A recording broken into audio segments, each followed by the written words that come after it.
29 years ago, at this very spot, I made an announcement. It was an important announcement for us as a family. It turned out to be an important announcement for the history of the state. The question was whether I would give up a safe House seat, which I had had for 14 years, and risk it all to run for the United States Senate. I made the decision to go forward and do it. And so for the last 29 years, I've been vindicated. That decision paid off. Now I had to face the tough reelection decision for my sixth term in the United States Senate. I love this job. I think it's a terrific job. But I also know reality. There comes a point in your career when the torch must be passed, and I've reached that point. I will not be seeking re-election to this United States Senate seat. Now, by way of warning, I want to tell you, it's a long goodbye. I will be serving in the Senate for a year and a half more until January of 2027, and I plan on being actively involved in the business of the Senate during that entire period of time. But I also reflect today on the reality that I will have completed the longest Senate term of any senator popularly elected in the state of Illinois' history. I'm truly grateful to the voters for giving me that opportunity, and I've tried to use it effectively. I've done this my way, and it meant making decisions based on family needs and personal needs and what I thought would serve our state well. First thing, I came home virtually every weekend. Yep, 50 round trips a year between Washington, D.C. and the state of Illinois. Many of the times I came home after going through Chicago on a Saturday and invited friends who were here to have a glass of wine on my deck while we sit there and watch the White House Correspondents' Dinner from my deck. It was a much better venue, and I didn't have to wear a black tie.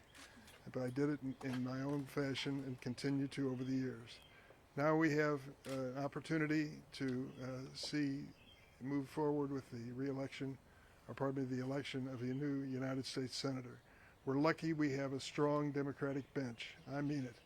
You've heard some names already. Believe me, you're going to hear more, because they've been calling over the last several months and talking about the fact they wouldn't run against me, but they wanted my blessing to run. I'm not planning on endorsing any particular candidate. I hope I don't have to, but I'm not ruling out the possibility in an extreme case. I just think it's up to the voters, the Democratic voters, to make this choice moving forward. Now here's the good news. I have a great colleague in the United States Senate named Tammy Duckworth. I take credit for, and I think I can prove that I discovered her. I invited her to a State of the Union address in Washington to be my guest when she was still a patient at Walter Reed Hospital, just weeks after her helicopter was shot down over Iraq. Her husband, Brian, also in the Illinois National Guard, pushed her wheelchair into my office, and I met her for the first time. She blew me away. She's an amazing, strong, principled, energetic, talented person. She'll be a great senior senator from the state of Illinois, and I know that she'll carry on in the traditions that I've tried to establish. And so I just want to thank you all for being here. I want to thank, in particular, this young lady who lives in this house with me, named Loretta. We've raised our family in this house, and we've lived in this neighborhood for how many years? Since 47. 47 years we've lived in this neighborhood, so that's an important part of our lives too. I also want to thank the best Senate staff in the world. Thank you all for being here. They deserve a check.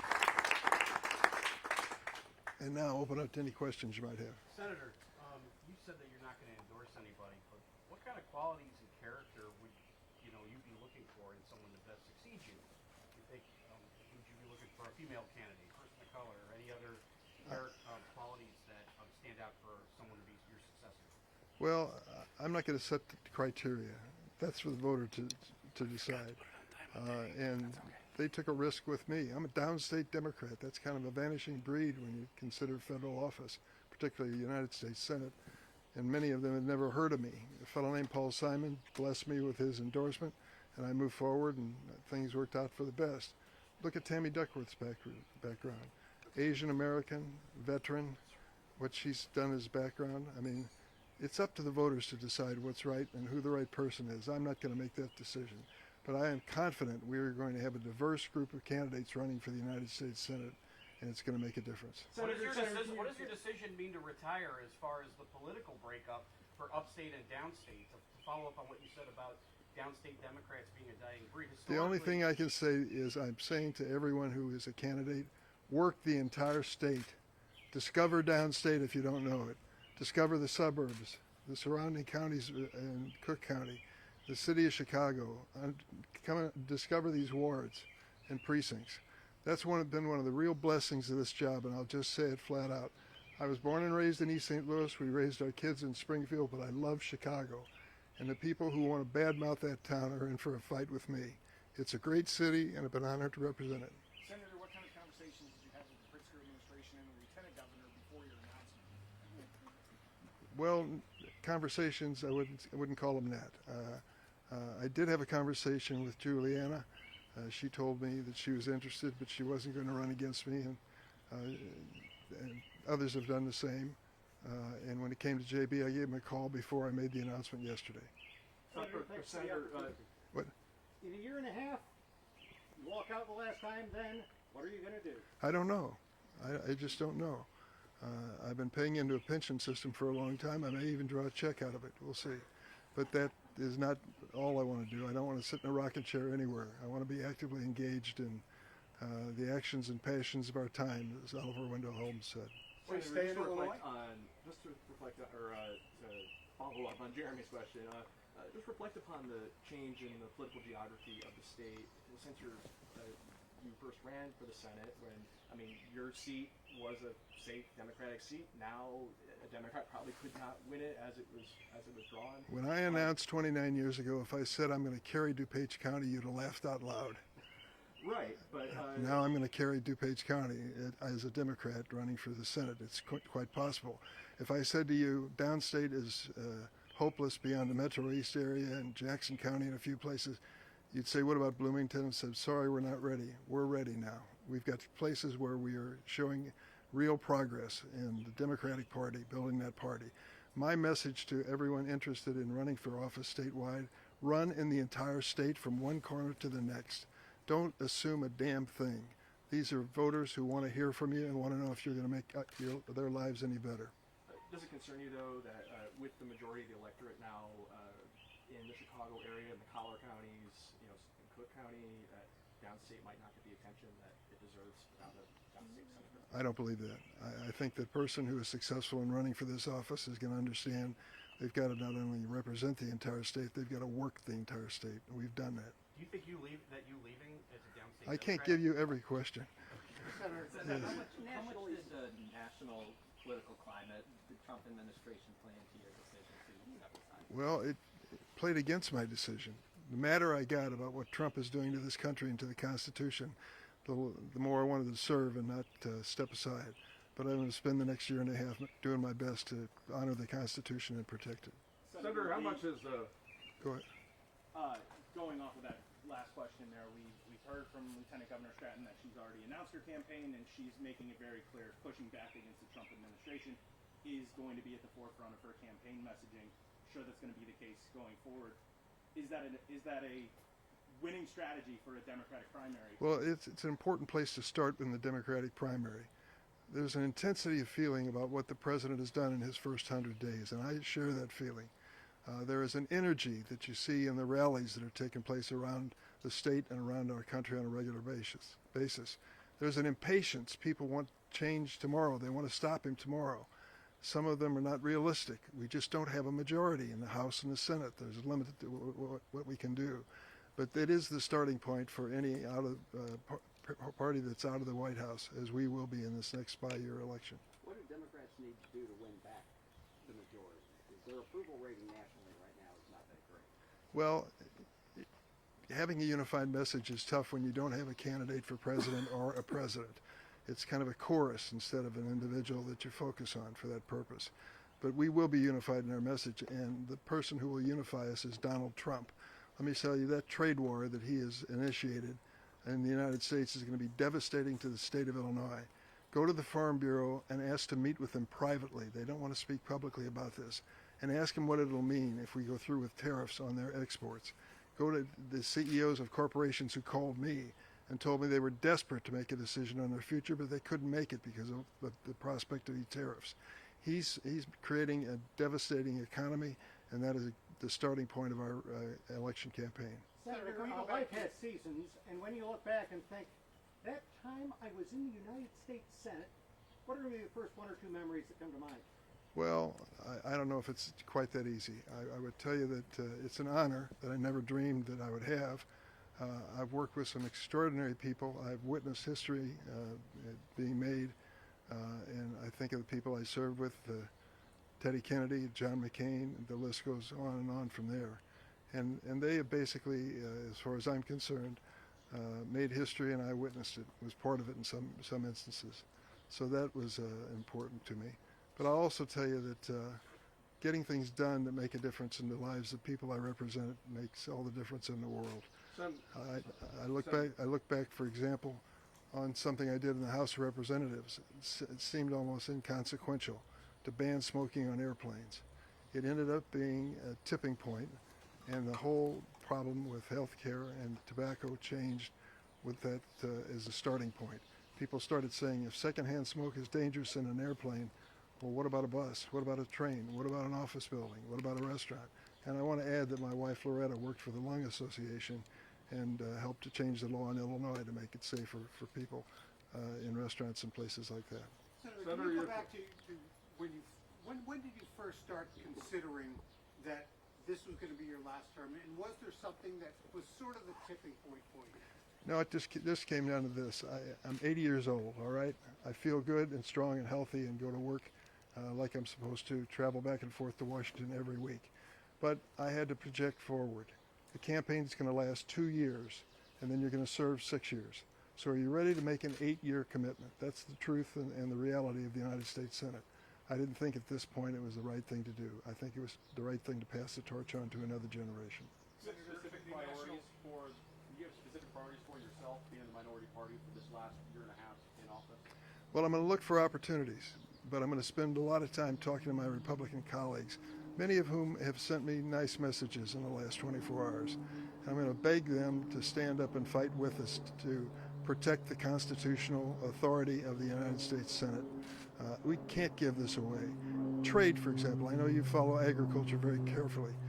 The trade war and the decisions on trade policy under the Constitution are on the backs of Congress. We said in an emergency situation we would delegate that to the president. This president is declaring emergencies that don't exist. We don't have an emergency situation with Canada.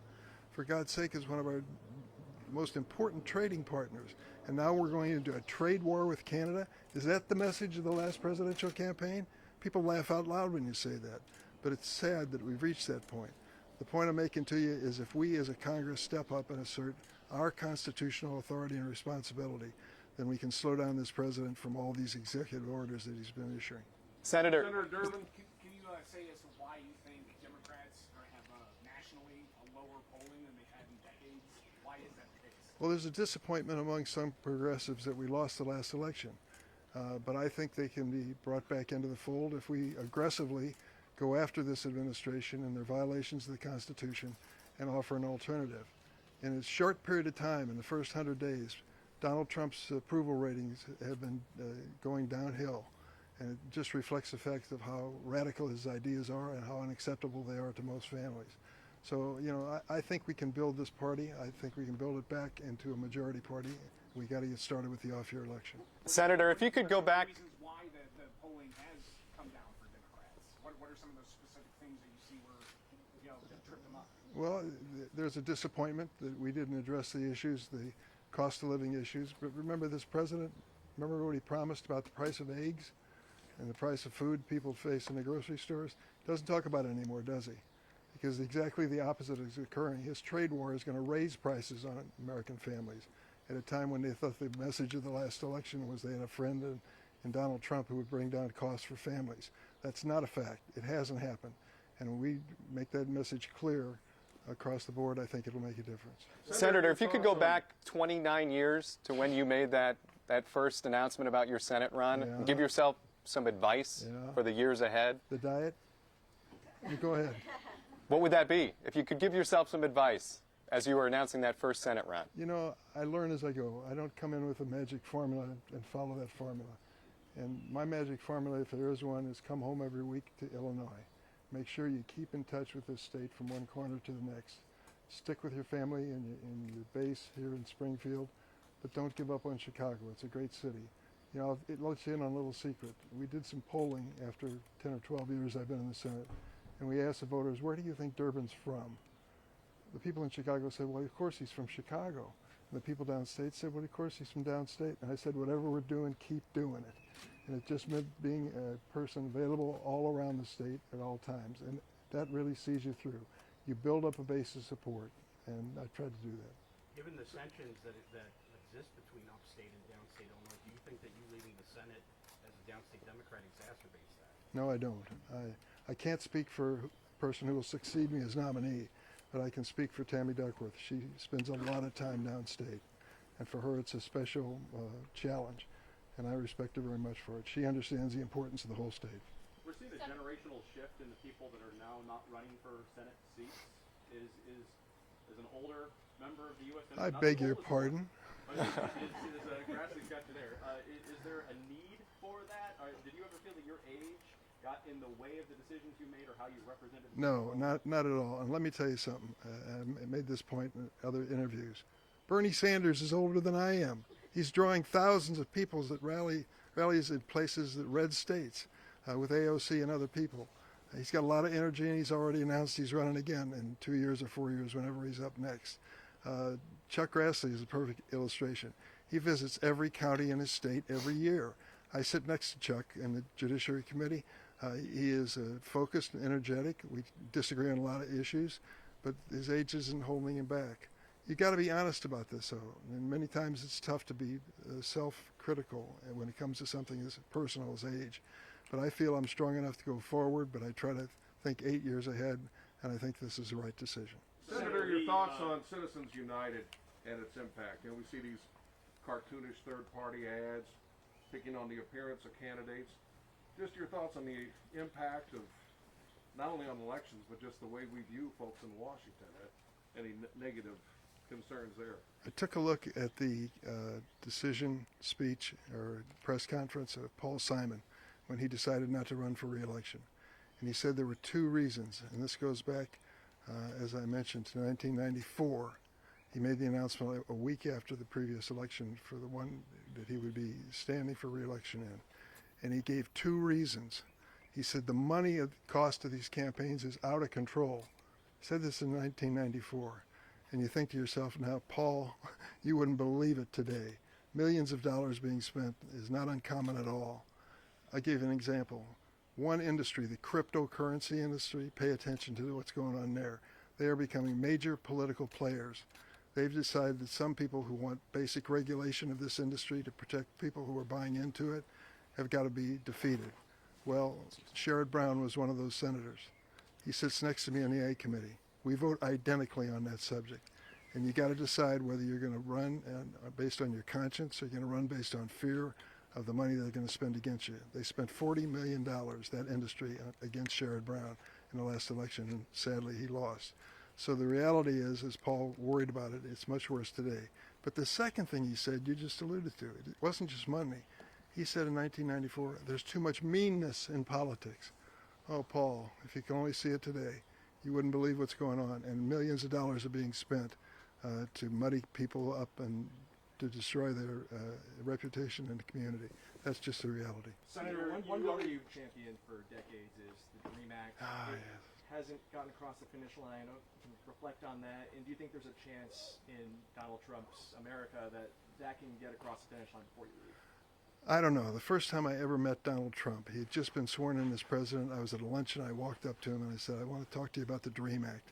He said, you don't have to say another word. You're talking about those young kids, I'll take care of them. Within a matter of a year or two, he tried to destroy them, to eliminate the DREAM Act and DACA protections that they had. And he's done nothing to help them ever since.